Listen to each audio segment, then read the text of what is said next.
they can hear. You're playing it with such integrity that it is real. Those have also through the performance of their task, so the performance of their duty, they come to me, they have a way to reach me also. Meaning you do not then have to separately go find your cave in the Himalayas or hang upside down for 12 years or do certain sadhanas or be moan or do upwas. Just execute your role with perfection to the best of your ability. It's a myth, right? Perfection is a myth, but to the best of your ability, and you start getting closer to it. You'll feel the affinity with goodness, with the divinity within you as well. That's one of the important, very practical ones. Sve sve karmani virata sansiddhim labate nara. Nara is humankind. Samsiddhim is, siddhi is achievement, final fulfillment. Naraha. And he said, how is that? Tamabhyarcham. How that is, I will now describe for you. And so he's not leaving us just hanging. We can talk more about it, Madhya, on our way home. Oh, no, I was just asking which number. Yeah, so that way you can pay attention here and not worry about which number it is or where is it. Like you'll find it, I assure you. That he says, this is how. And then he goes on to describe that this is toward the end of this chapter. Because otherwise he says one other verse that is practical and useful is Sahajam karma kaunteya sadosham api natyajet sarvarambai dhumena. Like, how all fires are covered with smoke or have some smoke, whether visible or not, there's some residue left, right? If something is burning, something is left behind, there's some smoke also. Like that, he says, any chore, any task, any act that you do has some negativity to it, something that's not desirable, something not likable. Therefore, don't throw the baby with the bathwater. Don't say that I don't want to do this because this is wrong with this and this is bad with that and I hate this and I hate that, therefore I'm not going to do any of this. I'm going to look for that perfect role or that perfect occupation or that perfect thing to do. So that does not exist. That's a myth. No matter how good, no matter what it is, it's got some negativity to it. And therefore, defocus from that, just focus on the excellent execution of your, focus on excellence in your delivery, and you'll find a path to me, is another practical advice that he gives. And then towards the end, when he starts to squarely point at himself, front and center, and the only one, like I am it, that's when he said, Sarva Dharman Parityajya, right? Before that, he also says that Ishvara Sarva Bhutanam Riddeshe Arjuna Tishtati Brahman Sarva Chantra Rudhani Maya. He says that, because the same God, Arjun, is situated in everyone. Ishvara, the Almighty. Sarva is all. Bhutanam, anyone who has taken a form, that's a bhut, right? Any formful creature here has the same God. First of all, has God in them. By God, meaning the divine presence, the spark, Chaitana, life force, in other words, life energy, right, which is God, has in them, and it is the same one. So any creature, every creature has life in it, and it's the same life. It's not that plants have a different life and animals have a different life, and I have a different life in me, and you have a different life form in you. Therefore, my God is different. It's all pervading, just like space, isn't it? Like anything that exists has space in it, or it is in space. Is this true or not? Right? Everything has space. We have space inside us, and we are in space. Is it different space, or the same space? It's the same space. Space is space, right? There is no difference, or it's not cut into pieces. Even the space inside me is the same as the space inside you, even though we're separated by the two boundaries that are around us. Space is space. We are concocting and dividing it, saying, oh, this is my space, this is your space, leave me alone in my space. Space is space. Before this house was built, there was space here. When the walls were put up, space did not vanish. Space created more space. There is unending space. Space expanded. And therefore there is space in the house, and the house is in the space. And even in the walls, if there wasn't space, we would not hear it. Science will tell you, right? that there is space in the walls, in the bricks, in the wood. In them is, even in the atoms there is space, even in the electrons and the molecules and the subatomic particles. In fact, so much so that there is only space, right? That there's not technically nothing really. It's just space. So like that, so it is all pervading space. Like that, he says in this shlok, Ishvara sarva bhutanam hrideshe arjuna tishtati. So there is God alone. Now, God can be defined in different ways. However you define, there is formful, formless, and different ways of alone exists, and it's the same one. Therefore, it doesn't make sense to be divisive and focus on differences, because in then it's inclusive. It's not exclusive. Truth is not exclusive. And this is a loaded statement, while I mean very simply that truth is not exclusive as in like only for this or only for that, or this truth or that truth, that it is inclusive. I also mean that there's nothing exclusive about truth. That, oh, it is only for those, it is only for the ones who know Sanskrit, or only for the Hindus, or only for the Indians, or only for the devotees, only for those who do upasanas. There's nothing exclusive about truth. Truth is truth. This or God, in that, and he says in here, like, there's nothing exclusive about God. He's the most available, most accessible, most, so much so that the only real entity. And therefore, how are you going to exclude anyone or anything from God? If it exists, he says, sarva bhutanam, then first in it is God, and it is God, and it is the same God. And if you read the Bible, it follows that logic also, actually, the Old Testament. Actually the New Testament, the Bible. So that's one I thought was important. And therefore he says that, I know this is loaded, and then is it man mana bhava mad bhakto madhya jimam namaskaru satyam te pratijanehi priyosim. He says that therefore one simple way, one good easy way for you might be just think of me. Man mana bhava, man is in me, man is your mind, bhava, you can just dip your mind in me. Whether the formful Krishna, therefore hence devotees, there have been devotees galore, like Meera and Narsi Mehta and them, who have claimed and written and described just glorious descriptions of the feeling inside when they have experienced God within or without, right? And so he says that one way for you to do is just be my devotee. Man mana bhava. Immerse your mind in me. In the third chapter, in the 30th 30, Karma Yoga, right in the middle of Karma Yoga, he also says that, like, if you want to do whatever you do, if you put me in nirashya yata chittatma, so like do it with me in your mind, as if you're doing it for me, as if you're doing this to please me, then also you will execute in a first class way. And so here he says man mana bhava mad bhakto, like become my, or come to me through devotional path, if this is hard for you. Madhyajima, mad yaji is puja. You can also just worship me if you want. Do whichever path is easier for you, with full sincerity, with full integrity, with no compromises. You can be very scientific, very analytical, but also be impartial then. Don't be jaded about it. Don't be closed-minded about it. Don't be an idiot and say, well, that's not possible. That doesn't make sense. How do you know that? Be open-minded. How do you know that it's not possible? That hasn't been done, or it's not possible. You haven't proven it otherwise, right? Necessarily. So keep your integrity. If you're going to follow the analytical, the path of knowledge, then again with the fullest open mind, with the utmost integrity, if you can follow that. If you're going to follow the devotional path, then consider me your well-wisher all along. Completely trust me.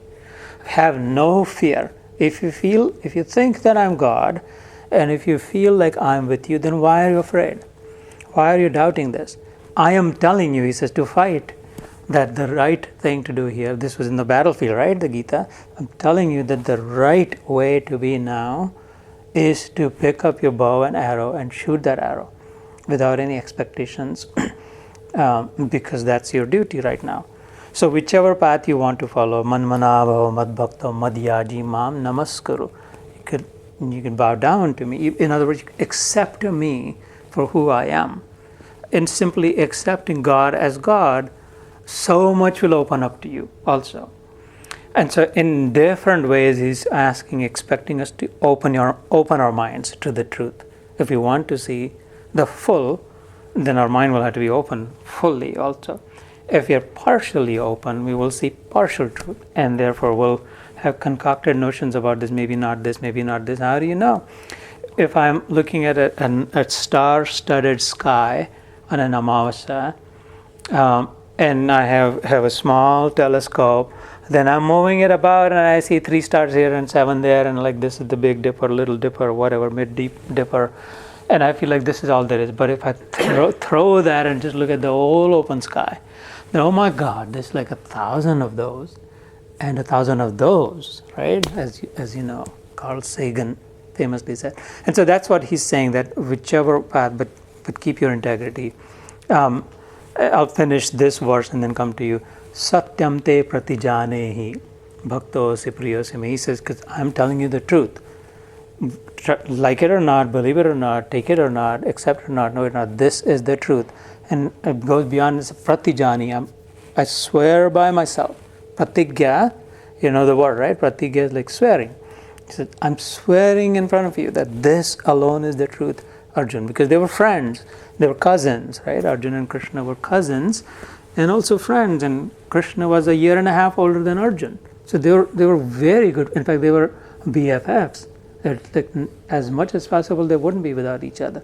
If someone is 1.5 years older or younger than you, you chill with each other. You absolutely do stuff together. That's how they were. And he said, have I ever fooled you? Have I ever misled you until now? Even if my normal capacity as your friend, as your cousin, now here I stand in front of you as the Supreme Almighty. And so he's pleading him to give it some time and space to keep an open mind and trust it. And on top of that, he said, Priyo Asime.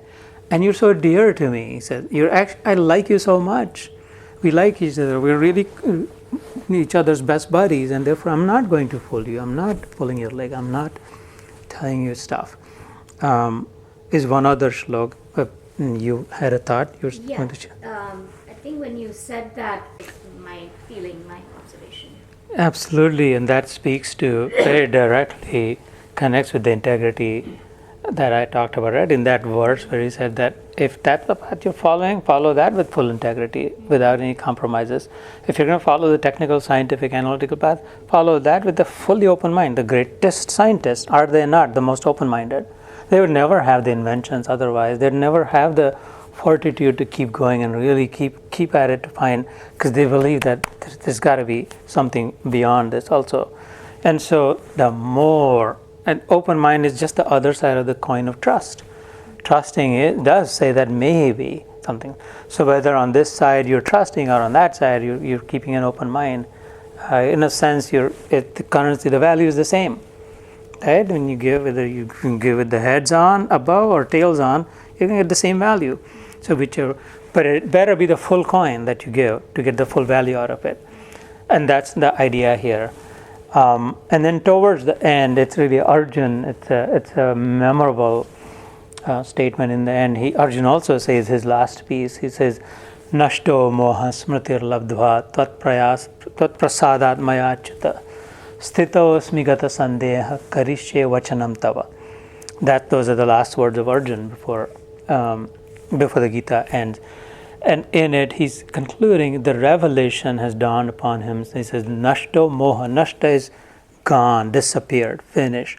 Moha, this like my mind was clouded, confused and clouded by moha is mine and theirs and mine, right? Like that, the limiting mindset that says, well, this is mine, I want to guard mine, and that's theirs. I don't care about theirs as long as mine is preserved and intact.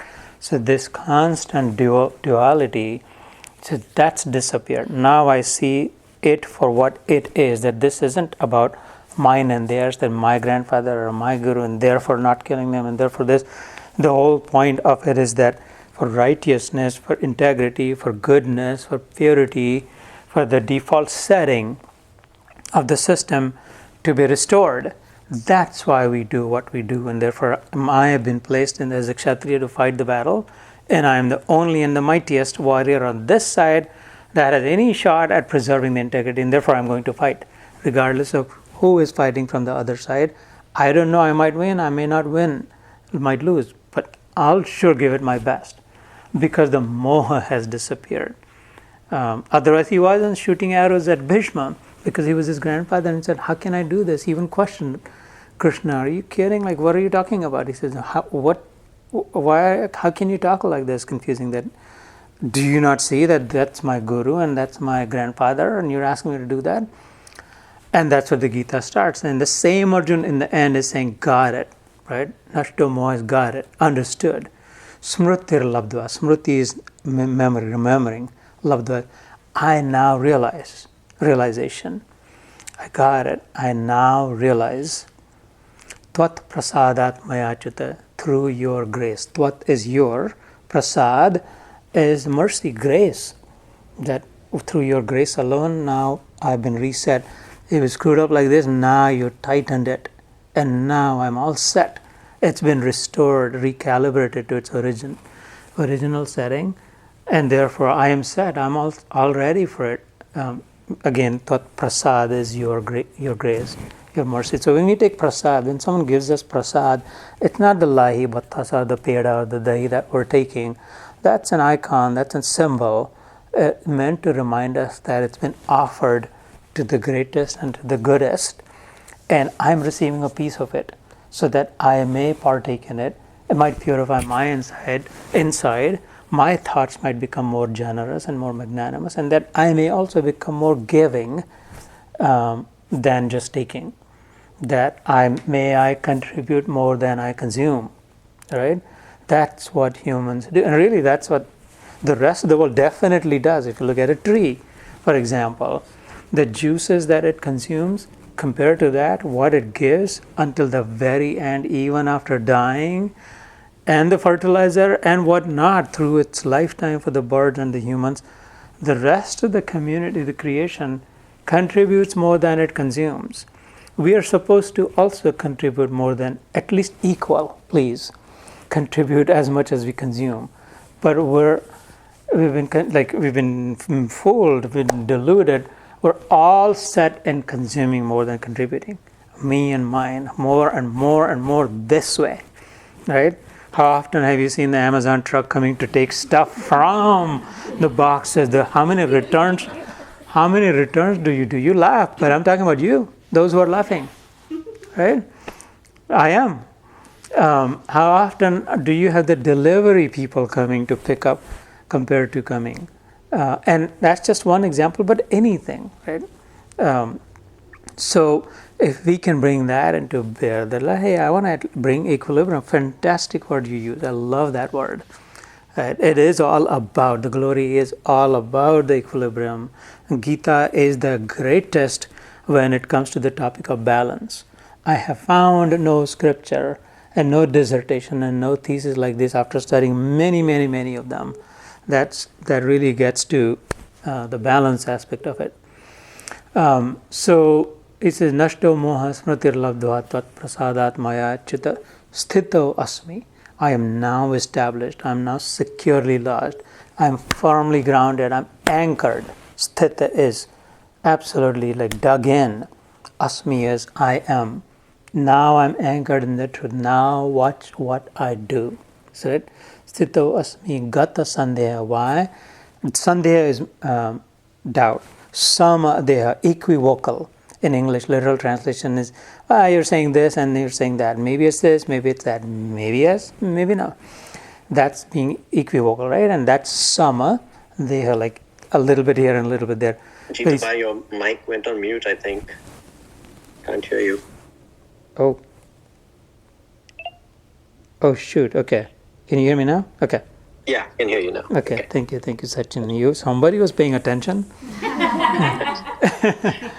Because I don't know about the folks here, Sachin, I'll tell you, but... The silence woke me up. Oh, silence Bhagavad truly spoken like the Buddha. Look, you're plugged in. This is the backdoor entry. Really works, doesn't it? Yes. So sthito asmi, I'm anchored, I'm grounded. Gata sandeha is I'm doubt free. Here's the kicker. Karishye vachanam tava.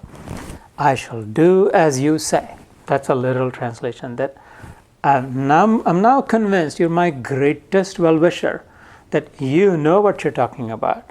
You've shown me in the spiritual truth, contrary to how we say here, well, I'll believe it when I see it. Show me the money, right? It's the opposite. The truth is you'll see it after you believe it. Are you willing to believe before you see?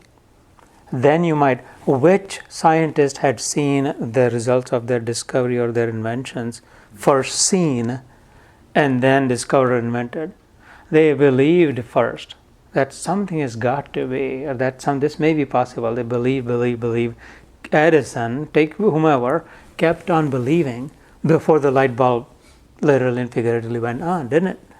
So you think about it, that you have to believe before you see it, not I'll see it when I'll believe it. But in this case, he's even seen it in the 11th chapter. So he says, Karishya vachanam stava, I shall do as you say. And that's what the Gita concludes, and we've heard the rest. So I'll also stop here with a quick round of any other reactions, and then we'll really let you go. So thanks again.